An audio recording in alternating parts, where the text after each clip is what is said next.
Hello viewers, আসসালামু আলাইকুম। নোয়াখালী চনখোলা দরবেশ মাজারের দ্বিতীয় পর্ব নিয়ে আজ আপনাদের সাথে। সো ভিউয়ার্স, দেরি না করে চলুন উপভোগ করুন এই পুরো ব্যাপারটি। সেটি হচ্ছে যে এখানকার বিশেষত্বগুলোর মধ্যে অন্যতম একটি বিশেষত্ব হচ্ছে এখানকার যে মাছগুলি আছে, বিভিন্ন কালারের মাছ যখন খাবার দেওয়া হয় একদম হাতের নাগালে চলে আসে।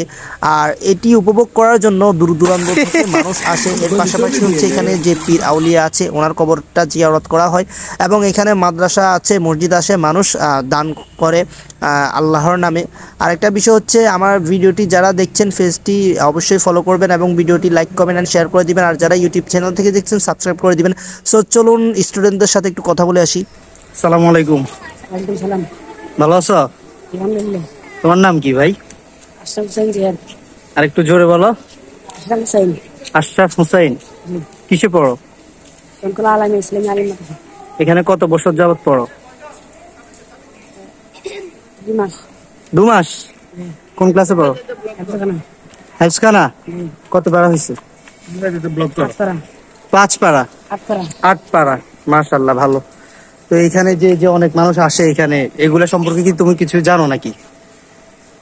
বলতে পারবা? না। জানো না? তোমরা জানো নি? এরা সব দৌড়ে। হ্যাঁ, কি বলে? এ বলে কবিস। এদিকে আসো। এই সবাই কি হাফখানার নাকি? হ্যাঁ, হাফখানার না? আচ্ছা, এই বন্ধু ওদেরকে নাও। এরা সব হচ্ছে আল্লাহর পাখি। এরা সবসময় কোরআন পড়ে। আর এদের জন্য আমরা আসলে ভালো আছি। আমরা যে গুনাহ করি এর মধ্য থেকেও আল্লাহ আমাদেরকে ভালো রেখেছেন এদের জন্যই। হ্যাঁ।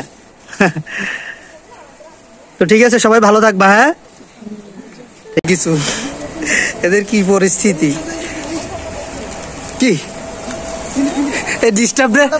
এ রাহান্তি একটা ডিস্টার্ব। এ তোমাকে বাসা কি এখানে নাকি সবার, না অনেক দূরে দূরে? দূরে। আচ্ছা, ঠিক আছে।